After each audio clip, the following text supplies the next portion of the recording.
Naam, ni matumaini yangu kwamba unaendelea vyema mpenzi mtazamaji, na hujambo na karibu tuweze kuchambua taarifa zetu ndani ya Bambika Media 254 awamu hii.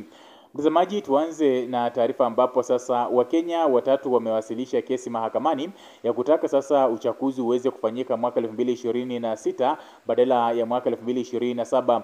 Kulingana na taarifa za kuaminika ni kwamba Wakenya hao watatu wanasema kwamba kungoja hadi mwaka 2027 ni muda mrefu, na kwa hivyo kuna haja ya marekebisho kuweza kufanya kwenye katiba ili kuhakikisha kwamba election inafanyika mwaka 2026.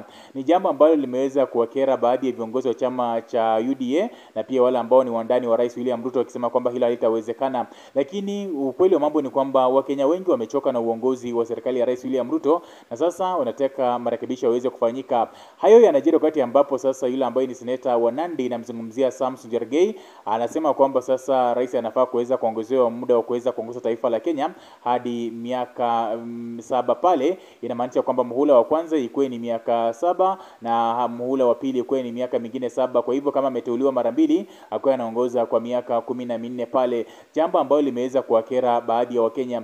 Maoni yako ni yapi mtazamaji? Nafikiria kwamba je, unakubaliana na hawa Wakenya ambao wanasema kwamba sasa katiba inafaa kuweza kufanyiwa marekebisho ili election iwe inafanyika miaka minne wala si miaka mitano, yani iwe inafanyika baada ama kabla ya miaka minne pale, kiongozi akuwa anaongoza miaka minne peke yake na election ikuwe inafanywa pale. Unaungana na hawa mawakili, hawa viongozi, ama unafikiria kwamba ni kinyume na katiba?